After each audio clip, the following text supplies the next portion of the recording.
Saint Michael the Archangel, defend us in battle. Be our protection against the wickedness and snares of the devil. May God rebuke him, we humbly pray. And do thou, O Prince of the heavenly host, by the power of God, thrust into hell Satan and all evil spirits, who wander through the world for the ruin of souls. How you doing, everybody? My name is Rudy Renero. I want to tell you my experience with building a relationship with Jesus Christ. I've always been a God-believing man, growing up believing in God and Jesus Christ and understanding how the Holy Spirit works. But as a child, I never really got into it. Never really devoted myself to the Bible or the teachings. And as I was a child, I developed a spiritual gift where I was able to see spirits. They never asked for it, it just was there. Still to now, I have occasionally where if there's a dead animal, I might see it, or a family member, I might see that person as well. And I remember as a child, moving into different homes, I've had different activities, being from really good to really, really bad. And that's because being open also invites other bad things to mess with you. So I learned to pray to God. I learned to pray to Jesus Christ to protect me, to keep me safe, Archangel Michael, and so forth. And once I found my way with God, I realized that things are coming more narrow for me and finding peace with not having so many weird things happen to me. So I'm not gonna get into the whole story of my whole life because I can make more videos about this, but I just want to tell you my experience with building a bond with God, having faith in Jesus Christ, and where it's taking me now. The dreams that I've been having, they've just been so real, so deep, to now I want to really read the Bible, understand the Bible, the different types of Bibles, so I can understand the history of Jesus Christ and the development of the Christianity. I also was raised Catholic, so I understand, you know, there's differences from Catholic and Christianity, but in all, I think we understand that we're all Christians. But I was raised Catholic. One night I was going to bed, and as I'm dozing off to sleep, all I remember was I was walking into a new world, right? I see a gate, the gate opens, I walk in, I see people from different nations, Asian, white, black, just all types of different people, Muslim, all cultures. And they're greeting themselves, they're saying hi, how you doing? I see my family members, they're coming by, they're saying hi, they're checking on me, they're talking to me, they're telling me things about my future, they're telling me things about my children, and things and so forth. It was a nice experience. I woke up and was like, wow, this is intense. Then my second time, which happened to be within two to 3 weeks, I go to sleep. And normally when I dream within like three to 4 seconds. And I know this sounds crazy, but it's about 3 to 4 seconds for me. It's really fast. I just close my eyes and I'm into that place. So I was laying down as I'm going to sleep. Boom. Once again, I'm walking into the gate. I'm in heaven again, but this was a little different for me. I remember finding myself again speaking to people. They're talking to me, they're trying to teach me new things. And they're like, congratulations, you're gonna have a baby, congratulations, your baby's gonna be fine. Don't worry about anything, everything's gonna be good, which that was true. I'm gonna have a child. And it was just so, everything was all at one time. Family members started coming in, they're saying, congratulations, you know, we're happy for you, we're happy that the baby's coming, we want you to understand that everything's gonna be okay. They're just kind of talking me through it and just letting me know that.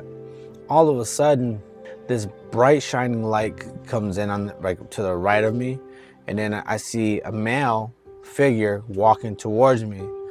And I didn't dawn to understand like who it could have been, and believe it or not, it was Jesus Christ. Once he came in, everybody kind of made room for him. He came, put his hands over my shoulders, and he said, God bless you. Thank you. I'm happy to see you here. And then he starts explaining to me about my child and my wife. And he says, I just want you to know everything's going to be okay. Your baby's going to be fine. And I don't understand why they keep on saying this to me. So I'm like, thank you so much. Thank you. And I'm still not getting that it's Jesus Christ in front of me. And the way I can remember, Jesus Christ was a little taller than me. A lot of people perceive him having this big beard, but I didn't see that big beard. He had a medium-sized beard. He was darker, a little darker than me. And he did have, because from what they're saying, he's Jewish. I don't know the whole history, he's Jewish, but I don't know if he was mixed, because he looked mixed as well. Like he had another blood type, right? It was crazy. I couldn't explain it, but you can see the bold features in his face, and he seems like he's a very strong person, just a strong person, but very kind. And then he says, walk with me. So we start walking around on the land. I'm looking, everybody's following us, they're talking, we're talking, and he starts trying to teach me some stuff. And I remember he was telling me, not to hold grudges, let go of some of the stuff that I was going through, just telling me basic stuff that I already know that I do work on. But mentioning about how my child coming in is gonna be a beautiful thing. And it was like just basic talk. It was like as if we knew each other before. Then I woke up. I felt so good waking up, because I'm like, that was the most wildest dream. Still couldn't pinpoint why I was having these dreams. I wasn't reading the Bible at that time. I wasn't, I'm always a God-following man, so I do pray in the morning. I do pray at afternoons. I teach my kids and my family the same thing of prayer, but still couldn't understand why I would have this dream. Then goes another week. And on Sunday, I had another dream, but this dream was a little different for me, because the experience in this dream had to deal with only God. So as I walk into my dream, this time I'm in a room full of people. I mean, there's thousands of people in this room. And my dreams are very vivid, so I remember every detail, from person to glasses, the hair, the color, what they're wearing, everything is so detailed. It's so hard to forget. So as I'm walking in, I hear someone talking to me. I hear a really strong male voice speaking to me. And he says, check on your wife and your baby. They're gonna be okay, but I want you to check on them really quick. So I turn to my left, and there goes my wife sitting on a table, and with the baby to the left of her. I'm walking up, and I did see some children, and then I did see men standing around the baby and her, like as if they're guards. They looked very stern. So I'm looking at them, and God said to me, don't worry, they're protecting her. I was like, okay. Again, I'm still kind of confused on what's going on. It was so deep, and I didn't truly understand why am I going through this. I look at my wife, and she's there's a cake in front of her, and she's putting frosting on the cake. There's a little girl to the left on the other side of the table watching her, and that's pretty much it. I remember God spoke to me, and God said, leave them alone, they're gonna be safe. I need you to go speak to the people. So I look to the right, and I see again, there's thousands of people from all nations, all colors. I sit down with them, and it's like they wanted to ask me questions. Like they had tons of questions. And as I'm sitting in there, I start trying to analyze, what am I looking at and why am I here? And I start realizing that every single person that was in this room was a psychic medium. They've either practiced or they've done mediumship, but they're all mediums. And I go to sit down, and this one particular woman with glasses, had a jacket on, short hair, not long hair. And I remember her asking me, she's like, I have a question for you. What is your gift? What is it that you can do? And I just said to her, I can't do anything. I can only do what God allows me to do. That's about it. And then she says, excuse me? You have a gift. You can do, there's things that you can do. And I'm like, no. I said, only what God allows me to do. And then they all kind of started talking amongst each other as if it bothered them that I said that. I was so confused to why this question caused, or why the answer caused so many issues.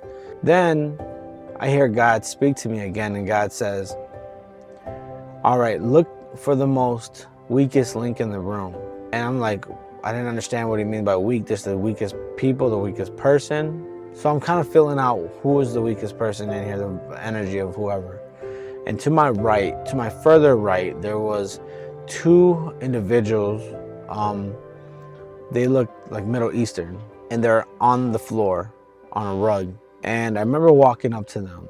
And as I get close, I get on my knees and I said, hey ma'am, how you doing?